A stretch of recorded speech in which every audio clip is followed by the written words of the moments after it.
Hello, my name is Gabriel from Gabak USA. In this video, I'll show you how to set up a brand new router or a router from the scratch. If you don't have any configuration or if you want to start from scratch, you can do it from this video. In this video, I'll show you first the theory, later on the practice. So if you want to know the practice alone because you're in such a hurry that you need to make it work without knowing what you are doing, just forward this video a little bit more and then you will be learning step by step what to do just to make it work. In a few minutes, you will be learning how to set up this router mikrotik, like it was a Linksys or Cisco or D-Link or whatever other brand you buy from the store. So if you want something simple, in this video I'll show you how to set up the ports and the wireless and the security, so the password for the Wi-Fi. So this way you will be secure enough to make it work without issue in a few steps. So first of all, I'll show you this 10 step in the theory. Later on, we are going to be doing the practice. So stay tuned. So we will start with the theory first and then with the practice. First of all, I'll show you how to get into the Winbox or Telnet. If you have a Windows machine, you will be able to use this router to set it up, no problem. Or if you have a Mac, you can do it too. But in this case, we are going to be using Windows. If you want to use a Mac, no problem. Maybe you have to use some emulator to run the Winbox. So this brand, mikrotik, what it needs is two things, Winbox or Telnet. If you want to set it up from the Telnet, you can do it by the command line. If you want to use Winbox, this will be easier for newbies, of people who start from the beginning using this kind of router. So Winbox is the way to go. So once you have the Winbox, you can download it from the router itself, or you can download it from the website, from mikrotik.com or any other forum that may have the same Winbox. So I prefer if you can get it from a reliable place like mikrotik.com, that will be the best option. Otherwise, you may get the virus or something weird. So be cautious about that. Second point, IP or MAC address. So to get inside of this mikrotik, you will need IP address of the mikrotik itself, or you will need the MAC address. So what is the IP? If you don't know what it is, the IP address is the number that identifies the computer itself or the mikrotik or whatever is attached to the network. And MAC address identifies the network itself. So when you buy a network card, an Ethernet card or wireless card, everything has a MAC address. So that way you can identify. So if you don't have the IP address, because the IP address is the one that you can set up or someone else can set up, but if you don't have that, because you delete all the configuration, you can access to the device through the MAC address. So once you know what you're doing, we can continue with the next process or the next step.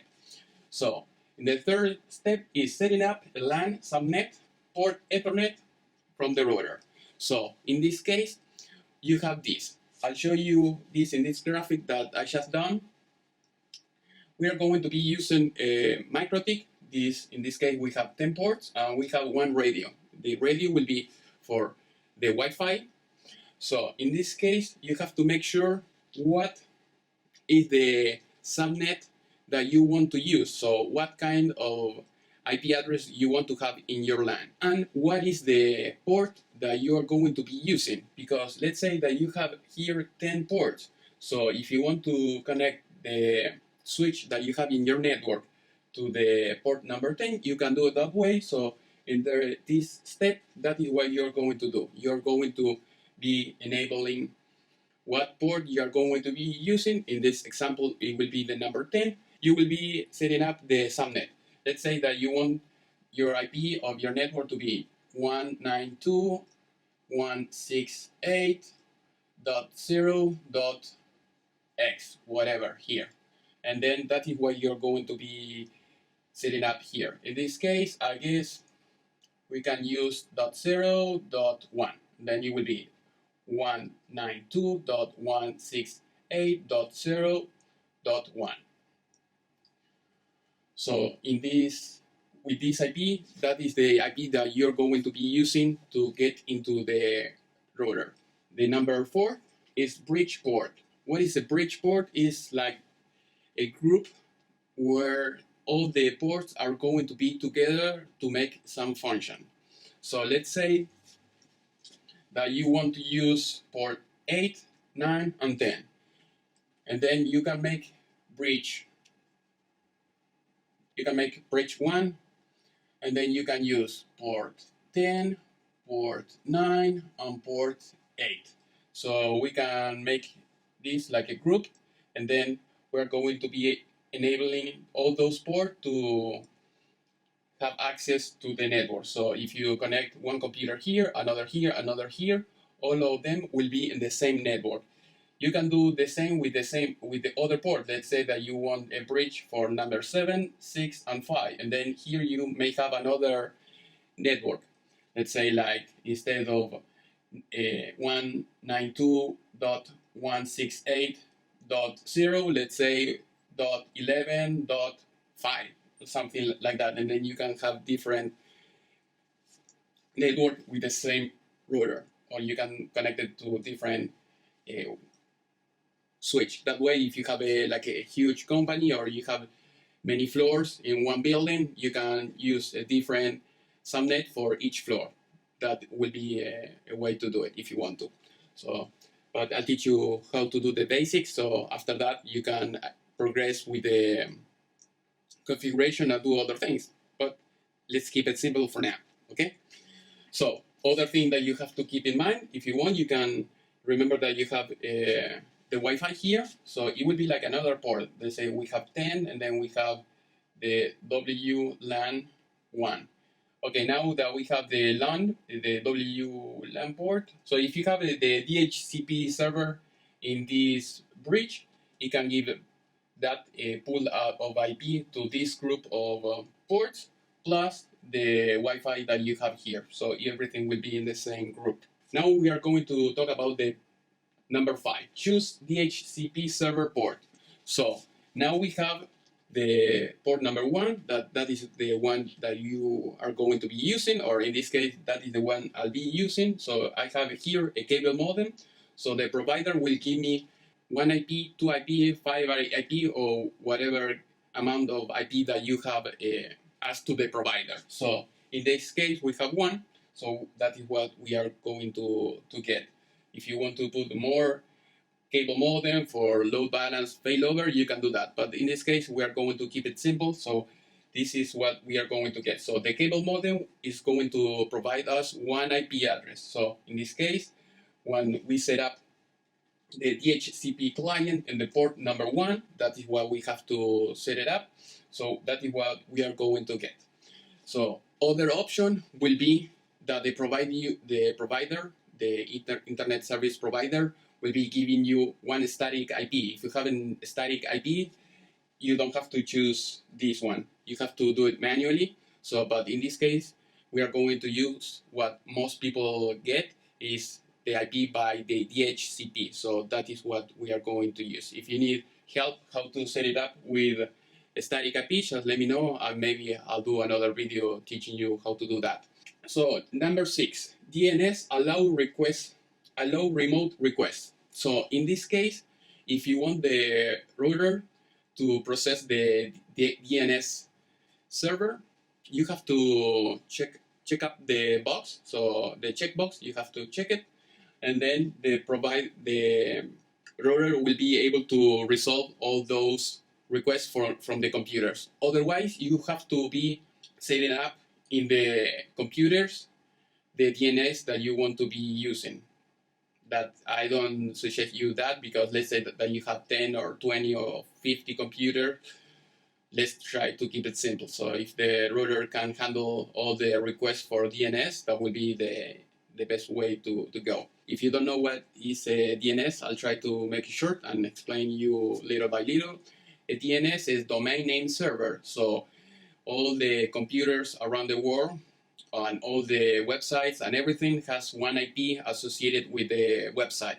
So when you try to access to a website, if you don't have this DNS server, available, you will have to be putting the IP address. So that will be hard to remember. So what they have done, they have come up with a server, with a service that let you to put a name to the website itself. So if you type like CNN.com, it would be easy for the people and for everyone to remember that. So you put that, and then the computer will be asking to the DNS what is the IP that is associated with that website, and then that is the way it goes.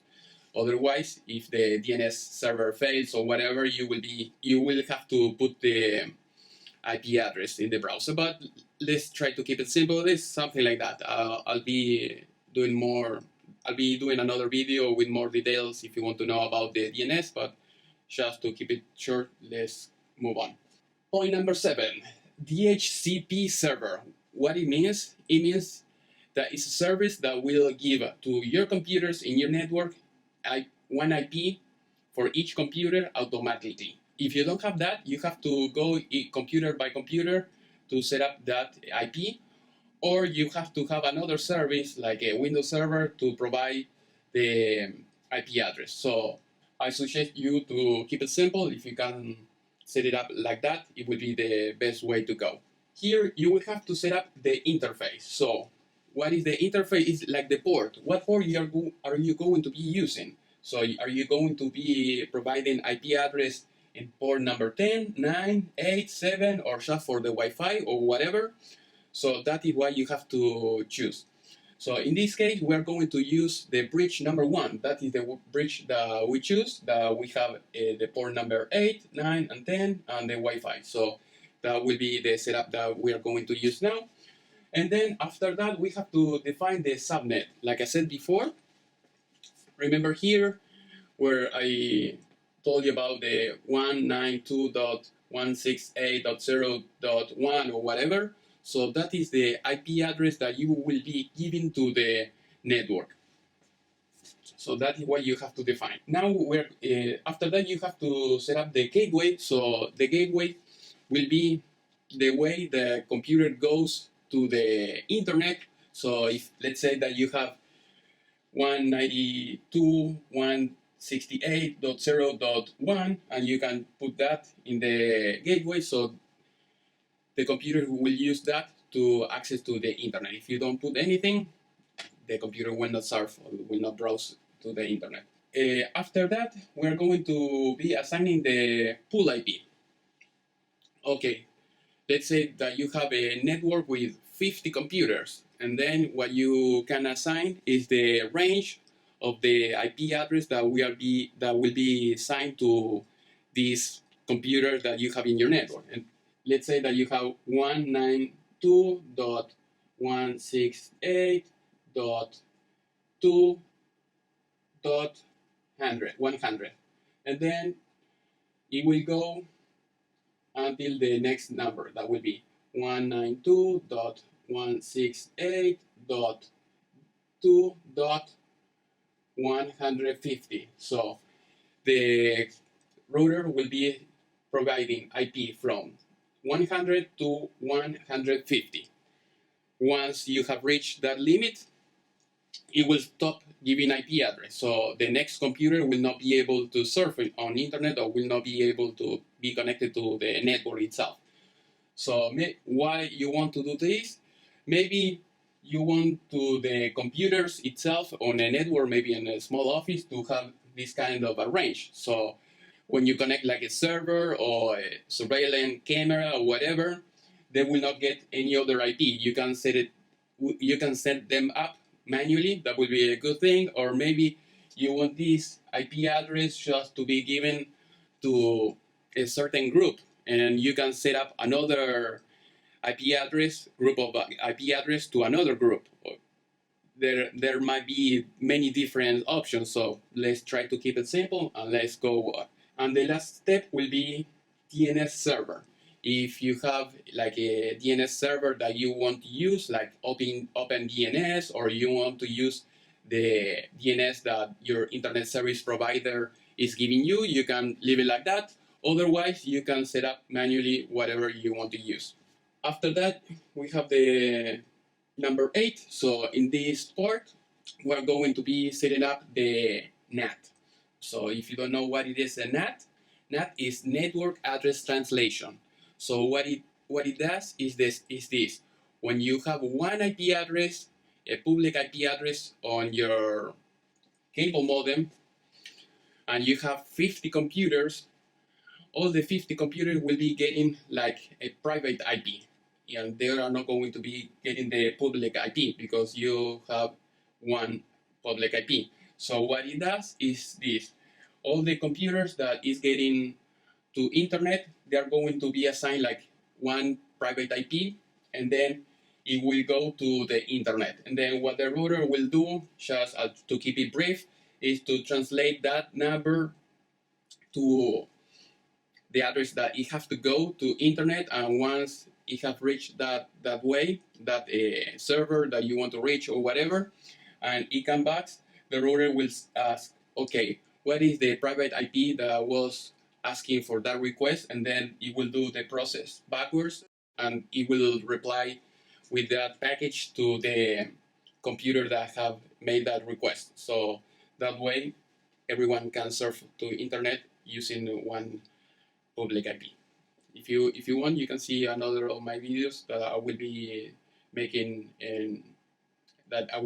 later on about what is a public IP, what is a private IP, and all those things. But try to keep it short. After that, we have the number 9, wireless tables.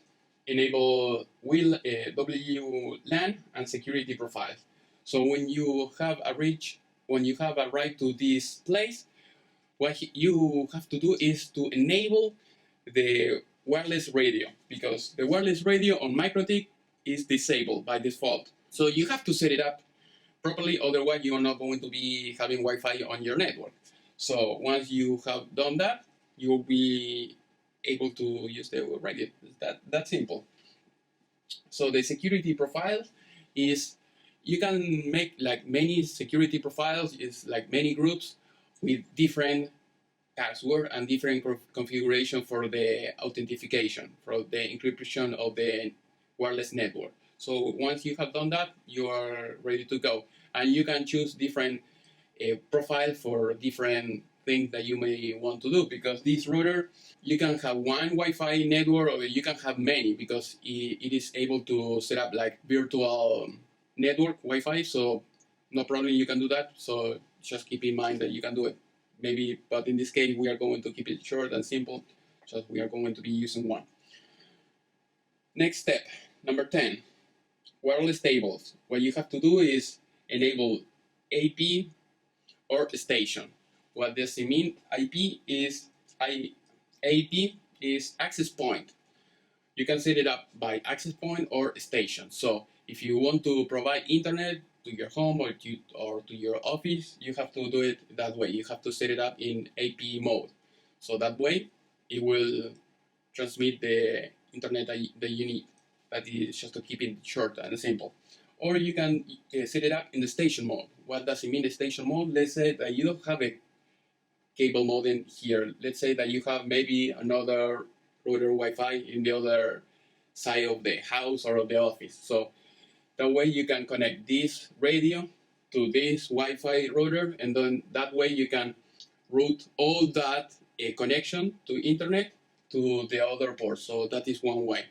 Other thing that is very useful is this. When you have many Wi-Fi around you, maybe you're in the big city or whatever, you will be amazed of how many Wi-Fi radio are around you. So the problem is this, because the interference, once the computer has boot up, we can go to the right corner where you see the network icon, the icon network. Then you click on you do a right click, then you open network and sharing center, and then you go here where it says local area connection, and then you go on detail, as you see, and then you will see the default gateway. If you have another version or Windows, maybe you have Windows 8, you can press the Windows key on your keyboard and the letter R. Once you have typed that, or you can go to start and then you can type CMD. It's the same thing. You can do the same if you have press Windows key plus R, and then you type CMD. It's the same thing. You will get the same result. Okay, now in one of these boxes, you have to type ipconfig, enter. And then you will search for your network card. In this case, we see that it says default gateway 192.168.80.88.1. Or you can get it from here like I showed you before. Once you have done that, you can go to the browser and then you type the same thing and you will get this screen that you see here. There is many options. One, you can type here admin and then the password is empty. It should be blank. And then you can click login, but the best option is using the Winbox. You click on the Winbox and it will be downloaded to your computer, and then you go to Winbox, and then you do one click or two clicks, and then you will see these three little dots. You click here and you will see the IP address. You can get into the mikrotik device by going to the IP address or to the MAC address. If you don't have any IP address, you can go with the MAC address, and because this is a router brand new, we are going to use this IP, and then I'll delete what I have here, and then I click on connect. Once I am in, you will see these options. You can remove the configuration, you can see the script, or you can click on OK. If you click on OK, it will stay the way it comes from the box. So in this class, I'll teach you how to set it up from scratch. So that is the best thing. Otherwise, you have to start reviewing all the things that have been made here. So, and it will take you more time to understand what's going on here in this script. So it's better remove it and do it from the scratch. So click on remove configuration, and then you will wait for a few seconds until the router restart. And depending on the model, you will hear like a little noise. And if the router mikrotik is very cheap, it might not have the little speaker, so it will not do any sound, but you will realize because of this on the right corner that you will see the icon that stop is spinning. Now that you see this error that router has been disconnected, you click on OK, and then you click it again, and then you click on the little dots, and you see now the router doesn't have any IP address. We have to connect it from, we have to set it up. So we're going to choose MAC address. We are going to click on connect. Now that you have it like that, we're going to maximize it. And then there are many things that you have to do. The router has been disconnected, so we're going to get online again. Sometimes it might happen with the MAC address, but with the IP it usually works just fine. But in this case, there is nothing else, so we have to use the MAC address. Okay, the first thing that you have to do is to make an IP address for the port that you're going to use. In this case, we're going to IP and then IP address, so you can make the subnet. You click on plus sign, and then you can type whatever you want in your network. In this case, we're going to type 192.168.2.1/24. Then we're going to choose the Ethernet number 10.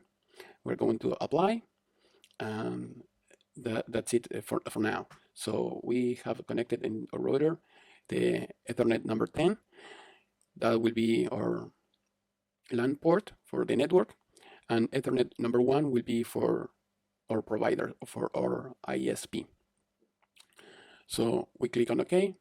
We see it here, and the next thing that we have to go is to make a bridge. We click here on bridge, and then we are going to make a bridge doing a click on the plus button, and then you click just on OK, or you can put whatever name you want it to be here, but just leave it like that. Okay, then we go into ports, you click on plus sign, and then here we are going to make like a group. It is like a group of ports that you want to use, so we're going to do that. In this case, we're going to choose Ethernet number 10, and the bridge will be the number 1. It's the only one we have. We can have many, but that is what we are going to use now. So we click on OK, and then we are going to use another ports like Ethernet 9. Let's do the same with Ethernet 8. And then we are going to do the same with the wireless connection. As you see, we see here where it says WLAN 1, that means wireless LAN. So everything will be in this group called bridge 1. So that way you can do this.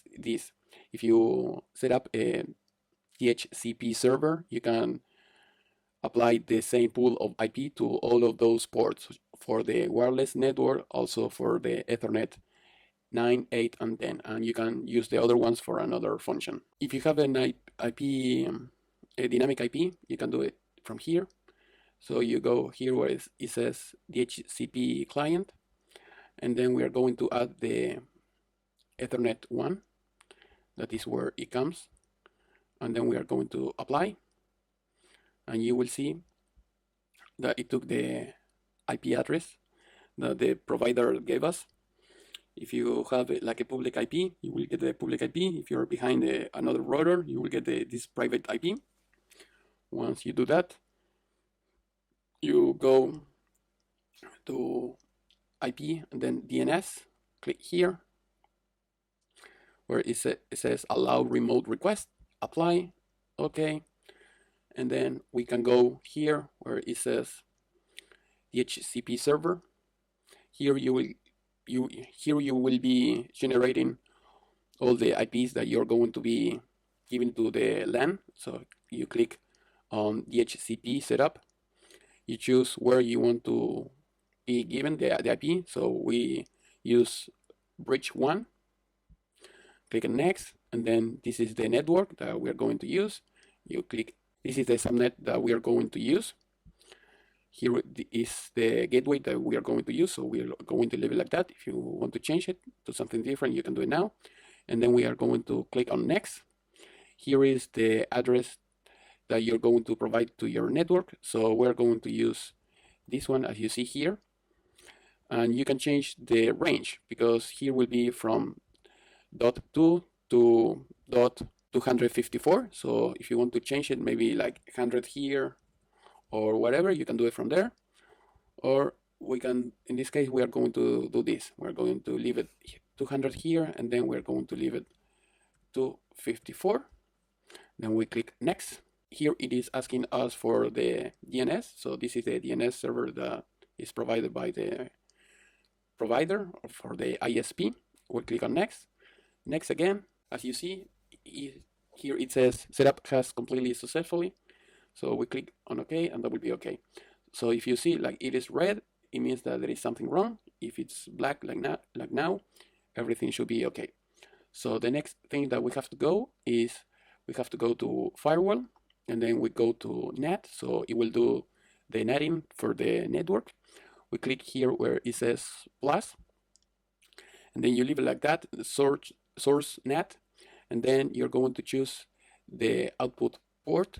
So where the connection is going to be given by the ISP, in this case, is going to be Ethernet 1.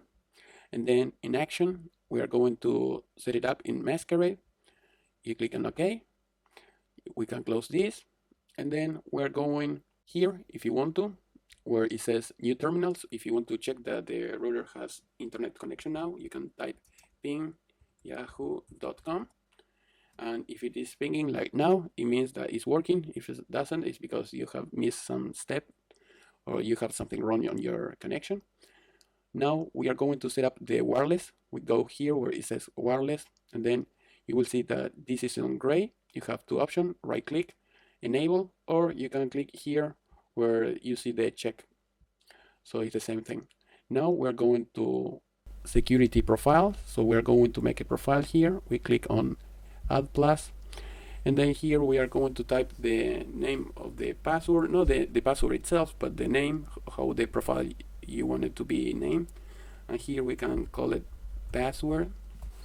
If you want, you can type the password here that you want to use. Let's say that you want the password to be 1 2 3 4 5 6 7 8 9 0 or whatever if you want to remember it. Otherwise, don't do that. Just type it here. It depends who is going to be managing the router. So here we can type the password.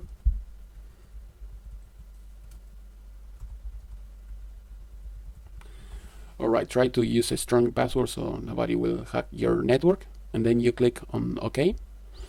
And then you're going here where it says interfaces again. You do 2 clicks here. You go here where it says wireless. Here it says station. So if you want, you can connect this modern router like stations if you want to get the internet from somewhere else. This is not what I recommend for now. In this case, we're not going to use it that way, but you can do that if you want to. If you click here where it says scan, you will see all our network here and everything. It will be a good thing if you want to check the channel that is being used where it says frequency. Like you see here, we have this frequency. So if you want to choose something different, we can do that. And then we're going to close here. So it is a good thing to see the interference. We're going to choose AP is because access point bridge. And then here where it says the frequency, you choose something different that is not in the air or in your area. So we can choose this. And then here we're going to use this option to change the name of the Wi-Fi. So if you want, you can put Wi-Fi 1 2 3 or whatever. And then here this is the most important thing, to have it encrypted the signal. You click here, and then the default profile, it means that it has no password, but here we're going to choose the password that we have made before. Here where it says wireless protocol, you can use any of these, but I strongly recommend you to use this one. This is the one you're going to be using with your laptop, cell phones and everything. And here is the norm or the band, both. So you can use this one, that is the slowest one, the B, or you can use B, G and N. That is what they recommend. And then here it will be the speed of the LAN. So you can leave it like that. On the Wi-Fi, that is what I meant, is the channel width, it will be from 20 to 40 megahertz and below. So we click and apply. We click now on where it says WDS, and then we're going here where it says dynamic. Here we're going to choose bridge 1, so we're going to be getting the IP addresses from there. We click OK. Pretty much that's it. So if you want, we can go where it says registration, and we are going to try to use a cell phone that we have or a notebook if you want to, and you will see everything that is getting online to this router. You will see it here. Okay, great. Now I'm connected with my iPhone, as you can see here on the screen. So if we get another notebook or tablet or whatever, it will be the same thing. So this is the basic step to make it work, like from a basic standpoint. Like it will work like a Linksys or any other router, but it will be more reliable. It will be more reliable, and it will be more robust than any other router that you have in the market.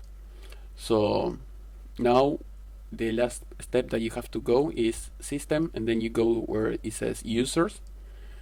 And remember that we didn't have any password, so we have to set up a password here. So you will see this system default user admin. So if you want, you can change the name. Instead of admin, it will be recommended, or you can leave it like that and you just add the password. I'll add the password right now.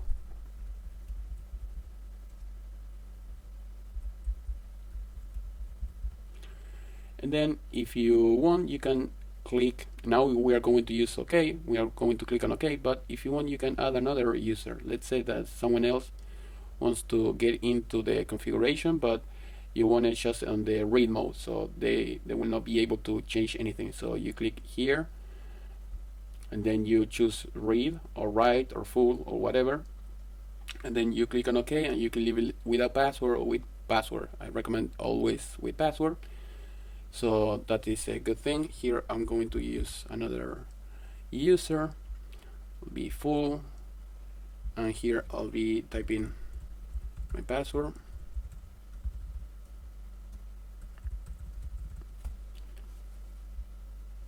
We click on apply, that's it. So you can leave one for you, one for someone else, or whatever, and that's it. I hope you have enjoyed this video. If you want to hire me to do another configuration of this kind of router, just let me know. If you like more this video, click on like. Remember to subscribe if you want to see more videos like this, and see you to the next time.